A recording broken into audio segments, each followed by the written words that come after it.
Well, welcome to our viewers here in Nigeria and to our international audience. Thanks for joining us on The World Today. I'm Amarachi Ubani. Here's what's coming up. Campaigns begin immediately after UK Prime Minister Rishi Sunak called for a surprise July 4 election. China holds military drills around Taiwan as strong punishment for separatist acts. Plus, at least 9 people killed, 50 others injured after state collapses during an election rally in Mexico. The World Today starts now. It is the final burial ceremony for Iran's late President Ibrahim Raisi and 2 other officials who died in a deadly helicopter crash on Sunday. Dignitaries from different nations gathered in Tehran to honor the deceased and pay their last respects. The funeral procession, headed by Iran's Deputy Foreign Minister Mehdi Safari, saw the participation of 68 officials from 50 countries. Thousands of people also marched in the streets of Iran for the final day of funeral rites. Supreme Leader Ayatollah Ali Khamenei led prayers at Tehran University on Wednesday. Mr. Raisi is being laid to rest at the holy shrine of Imam Riza in the city of Mashhad, where he was born. While Iranians observe a 5-day mourning period, the country has halted all cultural and artistic activities across the country for 7 days, including concerts and wedding ceremonies. To the UK now, where campaigns have begun a day after Prime Minister Rishi Sunak announced surprise early elections. Polls are expected to hold on July 4th. Mr. Sunak made the disclosure on Wednesday outside number 10 Downing Street, his office, as he bids to win a 5th term in office for the Conservatives. The Prime Minister had a lot to say during his campaign speech in Derbyshire, with much focus on the economy. He said he called an election because economic stability is returning to the UK. He also touched on UK-Rwanda asylum deal, confirming flights to Rwanda will not take off before the election. Speaking at a campaign in Gillingham, Labour leader Keir Starmer said it's time to turn the page and rebuild Britain. He says what the Tories have done to the country is unforgivable, and voters do not need to put up with it. Londoners have been reacting to Sunak's election announcements, claiming the political system is flawed. About time, because the British people have had enough of these Tory bar stewards in office. Look, our political system is flawed. Every vote should count. We need proportional representation. You know, this 2-horse race of over 150 years, it only serves politicians. It doesn't serve me, it doesn't serve you, it doesn't serve the country. Yeah, I've had the police read a riot act, not a literal riot act, they read one of the acts out to me, and they actually said I'm a 1-person protest, but there was like 10 of us up there, but I've been told I cannot protest in any street. That he read out all the names of streets and everything. I've been more or less told to leave the area. I've been kicked out of Westminster. I suppose obviously there's an announcement earlier on about inflation numbers being a bit better than expected. Could that lead to a drop in Bank of England interest rates? Perhaps now is better than any time better, right? So I guess that's what led to his calculations. My personal opinion, I don't think he or the Conservatives do stand a chance, but maybe going earlier now might limit, the damage of the elections itself. Well, he's on a high because I think he's quite pleased with the inflation figures he announced today, and I think they think that's as good as it's going to get. Yeah. Either that, or something's going to be announced soon that would just completely bury them. So I think he's had pressure from the other, Tories to just get over it now, and they might not lose as badly as they would have done if they keep putting it off. Let's bring in political analyst and pundit Nathaniel Oguni. He joins us from London. Nathaniel, great to see you on the program. It turns out this is an election year in the UK after all. Did Prime Minister Rishi Sunak's announcement surprise analysts like yourself? So no, we had been expecting an election in the second half of this year. The Prime Minister has said so since January. But when he said that, most of us thought that there would be an election in October after the traditional party conference season. Some of us thought it might be in November when the US election is, or even in December. Last time the UK had a general election was in 2019, and we had a December election under the leadership of then Prime Minister Boris Johnson. So I don't think any of us were quite expecting it this early. But on Wednesday morning, as number 10 went quiet, they stopped responding to press inquiries. Members of the cabinet were called back. So actually, the defense secretary had to delay a trip. The foreign secretary was called back from a foreign trip he was on. By then, we knew something was up. And now we have the date, the 4th of July. Yeah, so all the signs were there. Well, he's up for re-election. He has 6 weeks to campaign to convince Britons that he is the right man for the job. He says one of the reasons he called for the election is because of the country's economy, which he says has stabilized, but the change in immigration policies and others do say otherwise. You agree with him, though. Has Britain become economically stabilized when you consider all the indices? So you're right that he has about 6 weeks to campaign. It's 42 days exactly. We have until 4th of July. On many measures, the UK economy is now doing better than it had previously. The Conservatives will tell you that since they came into office in 2010, there are now 4 million people more in jobs. Inflation is down from 11.8%, which it was in October 2022, to 2.3%, which was announced yesterday. Equally, the UK economy is now growing out of a technical recession. The UK economy is now growing actually faster than the Eurozone. So despite Brexit, it's going faster than Germany, it's going faster than France, it's going faster than Italy, than Japan. So on those numbers, you would think the UK economy is doing quite well. I think, however, that is yet to filter through to individuals' pockets. Lots of people are still feeling the strain of rising rents and other costs. Yeah. How would you describe Britain under Sunak's 19-month time in office as Prime Minister? He's just been there a really short time. So I guess it's pretty easy to really see the direction the country has been moving since he came into office. So it has been a shorter tenure. You might remember David Cameron was Prime Minister from 2010 to 2016. Even Theresa May was Prime Minister from 2016 to 2019. His tenure, Rishi Sunak, is relatively short, but it's still longer than that of Liz Truss. Many people forget her now, but Liz Truss was Prime Minister of the UK for just under 2 months in the late days of 2022. So since Sunak took over then, I think he's done a good job at stabilizing the ship. As I've said, the economic numbers are looking better. Liz Truss put forward some fiscal plans that financial markets didn't seem sustainable. And so, unfortunately, she had to leave. She was very popular amongst the membership. You may remember that there was a Conservative Party leadership contest in 2022, and Liz Truss beat Rishi Sunak, hence why she became Prime Minister. But ultimately, she was unable to succeed on her fiscal plans in office, and so she was forced out. Unfortunately for Sunak, things haven't always gone to plan. There have been strikes in the education sector, there have been strikes on the railways, there have been strikes in the NHS. One of his big pledges was to bring down NHS waiting lists, so to make sure that people have access to healthcare with less delays. I think he technically has achieved lower waiting lists. They are technically lower than they were before, but again, they're still higher than he would like them to be. Inflation has come down, but interest rates have not yet come down. And so that means lots of people are paying more for their mortgages than they would like to. There are those who feel that after 14 years in power, that's the Conservative Party is likely to face a wipeout unless there's unprecedented reversal on its opinion poll.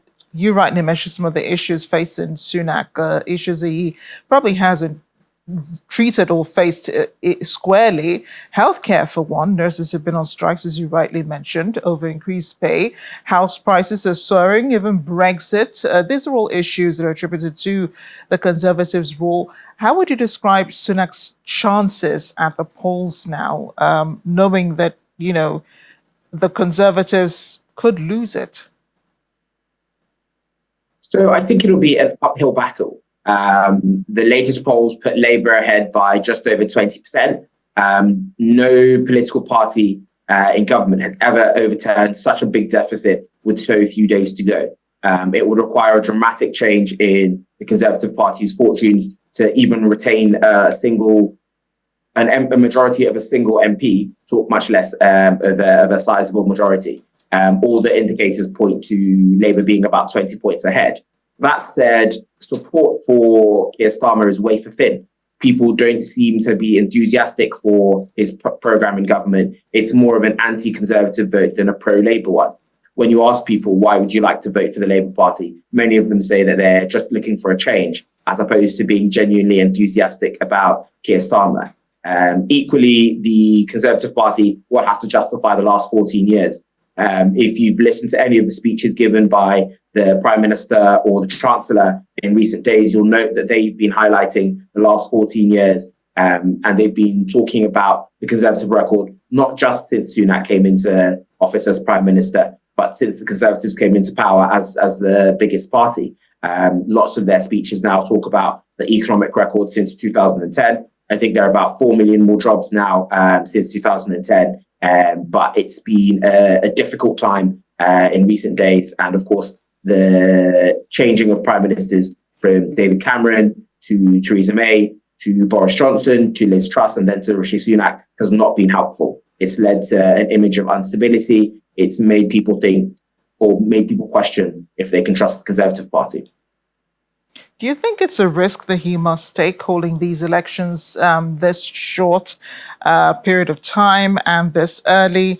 I mean, he could have waited till the end of the year. It would it have made a difference with the British people? So Sunak could have waited on a technicality. He could have waited until January 2025. The legal latest date for the elections would have been January next year. So he could have waited all the way until January. I think the calculation made in 10 Downing Street was that things are unlikely to improve materially between now and then. So at the start of the year, we expected there would be several interest rate cuts. Those have yet to materialize. We're now expecting one by August. But of course, that deadline may shift. And inflation in the UK is somewhat subject to difficulties in the Red Sea. So if there are conflicts in the Middle East, for instance, and those affect shipping, then those can lead to higher inflation. So it's a tough time. But the Prime Minister's political calculation was that this is about as good as it's going to get. Several of the pledges that he wanted to achieve, for instance, stopping the vote, getting NHS waiting lists down, he's struggled to do. And so I think he went, okay, look, this is the best we're going to get. So let's get it done and over with. Nathaniel, it's been great having you on the show. Join us again soon. Bye for now. Thank you. Staying in Europe, French President Emmanuel Macron has described the unrest in New Caledonia as an unprecedented insurrection movement that no one envisaged. On Thursday, Mr. Macron toured the police headquarters in the capital, Niamey, and noted the coming days and weeks will be difficult, but vowed to go until the end to restore calm. The riots triggered a controversial electoral reform, which has been marred by looting and arson.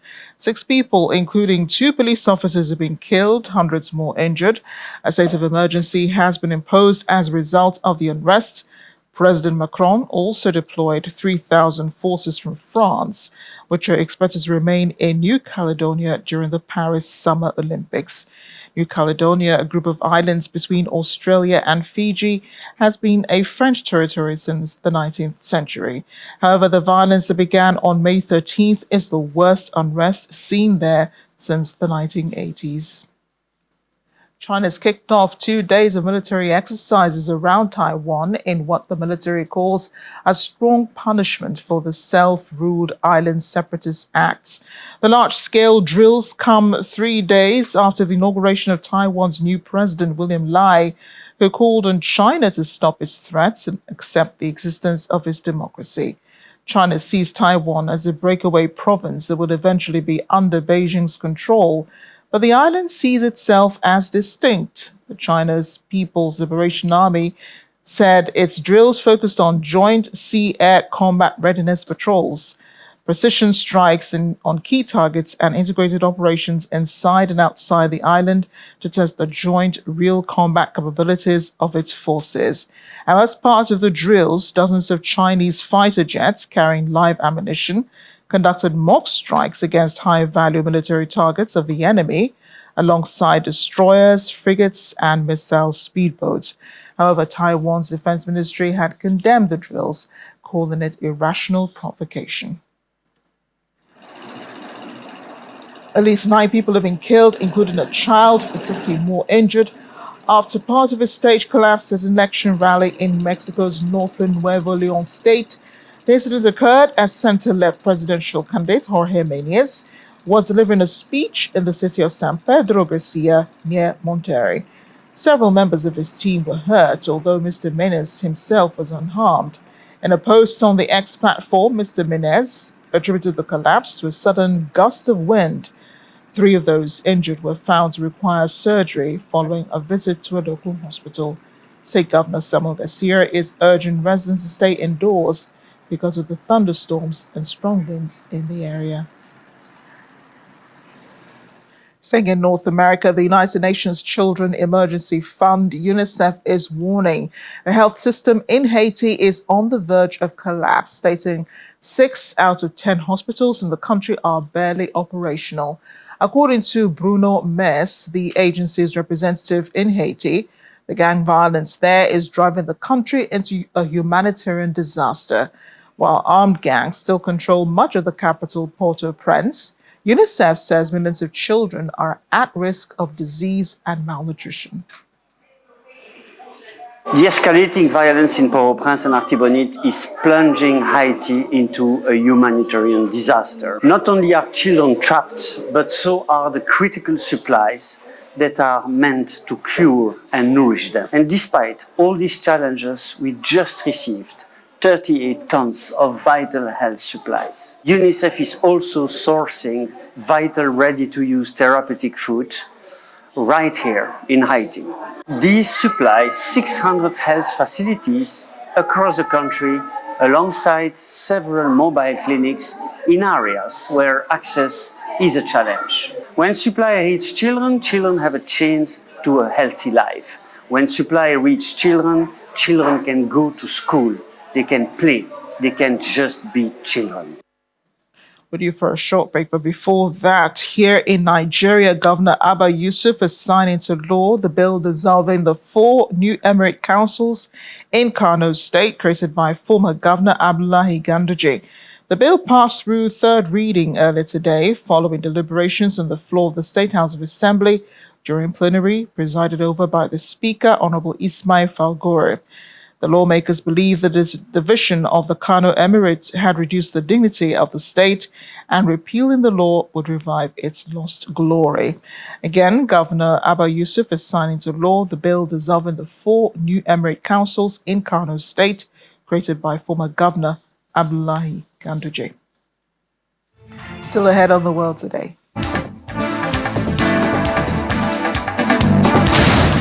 The grannies are out and taking the wheels, 2 wheels at the 12th National Rollator Run in Amsterdam. I'll bring you details after the break.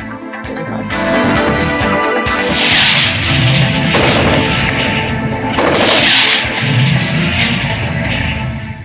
Welcome back. A Kenyan mountaineer who went missing near the top of Mount Everest has been found dead. 40-year-old Joshua Kirui and his Nepali guide, Nawang Sherpa, disappeared on Wednesday while attempting to conquer Everest without supplementary oxygen. The guide has not yet been found. In his last Instagram post, Mr. Kirui, who was a banker with one of Kenya's biggest lenders, expressed confidence he could conquer Everest without additional oxygen. Kirui's death brings to 4 the number recorded on Everest this week. A British climber and his Nepalese guide, as well as a Romanian climber, were also found dead on Tuesday. The World Food Programme is warning a cycle of El Nino climate phenomenon is exacerbating the impacts of the climate crisis globally, resulting in more frequent and intense droughts, floods, and tropical cyclones. The most recent El Nino event is one of the 5 strongest on record and has led to significant alterations in weather patterns globally. Southern Africa, a region where 70% of the population rely on agriculture for their livelihood, has experienced severe drought conditions. plunging millions into hunger. Malawi, Zambia, and Zimbabwe have had to declare national emergencies due to drought. In other regions, El Nino has contributed to heavy rains and flash floods, affecting nearly 850,000 people across Kenya, Somalia, Burundi, and Tanzania. Crops have been destroyed, livestock died, and people have been displaced. In the DRC, heavier rainfall than usual during the rainy season, prompted by climate change, has forced rivers and lakes to overflow, swallowing towns, villages, and roads on the shores. Out of the three big drivers of hunger, conflicts, economic shocks, climate extremes, the climate dimension is the one that can be most reliably predicted. And that also goes for the El Nino related droughts and floods. So we have what it takes to forecast these damaging events. We have what it takes to protect lives before they need saving. But what we need to do is to make these systems and processes accessible and available also in fragile contexts where people are usually disconnected from these services. The Development Bank of South Africa has emphasized the need to create a financial landscape that balances environmental responsibility with financial returns. It was highlighted at the exclusive breakfast briefing in Johannesburg, where senior executives and investment professionals from banks, insurance companies, and asset management firms across Africa convened under the theme Unveiling Nature-Positive Finance. Channel Television's correspondent Innocent Samosa was there and sent in this report. The discourse here is centered around investment strategies, biodiversity conservation, and unveiling nature-positive finance. The Development Bank of Southern Africa DBS CEO Boitumelo Mosago says biodiversity conservation should benefit African communities. I think communities are at the core of the biodiversity challenge because communities are the most impacted. Now, in our whole biodiversity strategy as a bank, the communities are at the center of everything, and that's why it's important that when we invest in projects that impact biodiversity, there is engagement at community level to ensure that we understand the needs of the community. Michael Hillary, DBS Group Executive for Financing Operations, outlines strategies to create a conducive economic climate. If we look at the global gap, the impact of biodiversity loss, it's estimated to be about a $44 trillion gap. And we know in terms of funding to address it, it's about $700 billion that is needed. So for us, the need is there. It's very, very clear. And really, it's about making people understand that gap. We all see it. We all feel it. The question is, how do we start working with it?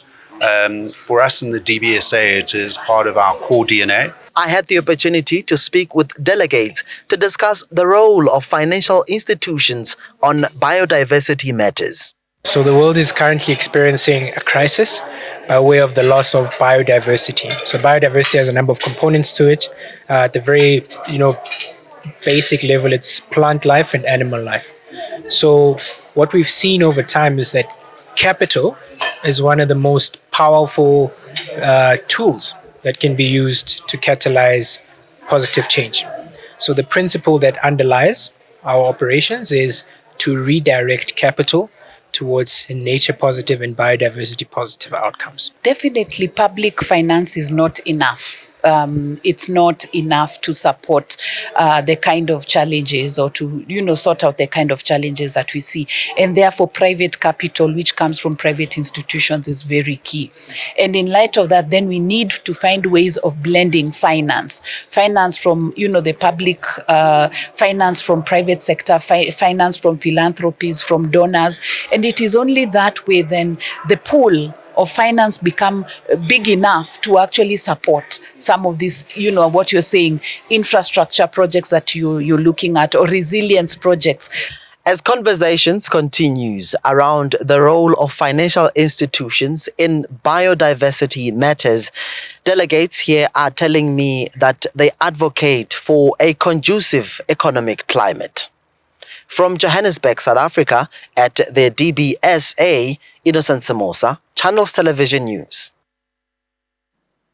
It's the International Day to End Obstetric Fistula. Obstetric fistula, one of the most tragic childbirth injuries, is a hole between the birth canal and the urinary bladder, which causes incontinence. It can also form between the birth canal and the rectum. This unfortunate insult is caused by prolonged obstructed labor during childbirth without access to quick, high-quality medical intervention.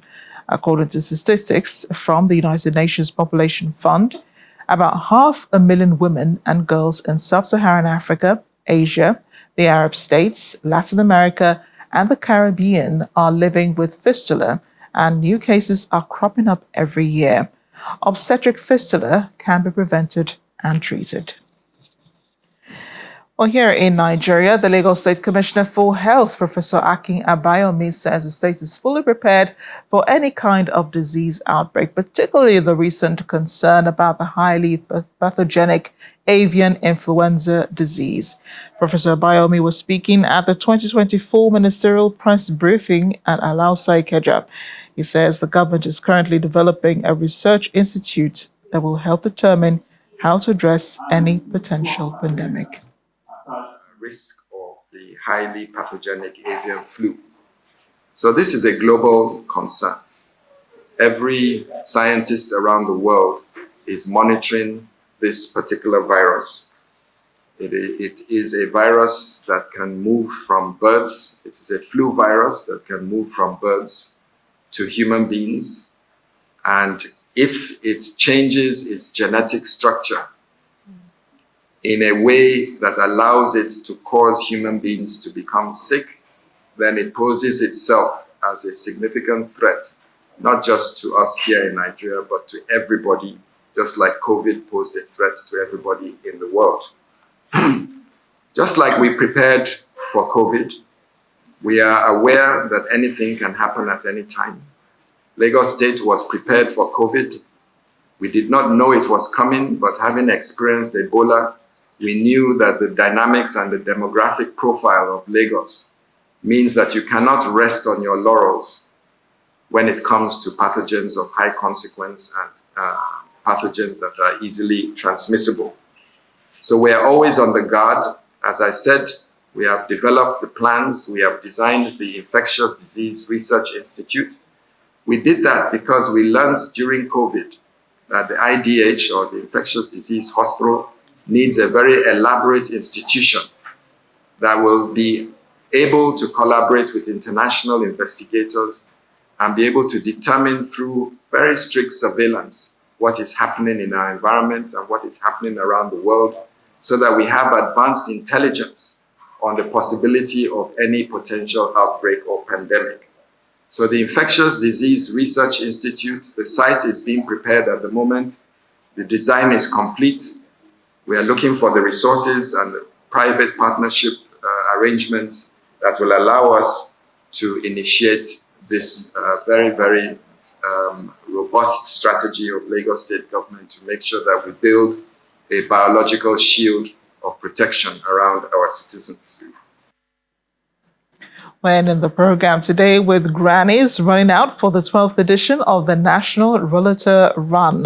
The event took place at the Olympic Stadium in Amsterdam, attracting 400 participants who, accompanied by their rollators, walked around the stadium's athletics tracks. This initiative aims to encourage older people to move and exercise, providing a fun and engaging environment. The event featured a comprehensive program, including coffee, cake, the Olympic fire, and the Rollator Run itself, where participants could walk a short distance or complete a circle. Participants also had the opportunity to win prizes by creatively decorating their rollators with a special surprise awarded for the most unique walker. Every participant left with a medal and a certificate, making the event a joyful celebration of movement and community for older adults.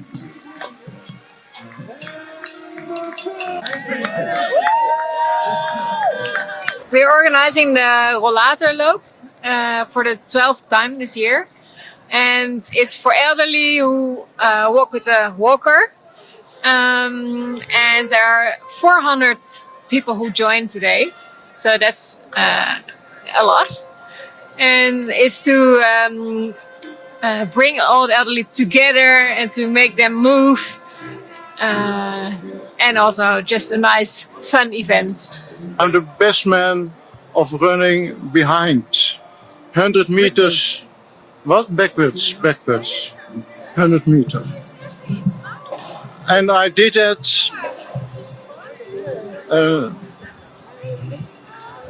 not 3 years ago in Marseille and in Rome. Because I'm a member of the Dutch gay and lesbian gay club. I want to tell you that. And I'm gay all my life. Just for fun, to practice walking with my rollator. And we are here now with a group from Outer Amstel. So we hope we have some fun here. But the last time was so joyful. So we want to come again. And we are both from city of Leiden, which is a very famous city, the best city in the Netherlands. That's the world today. Thanks for watching. I'm Amarachi Ubani.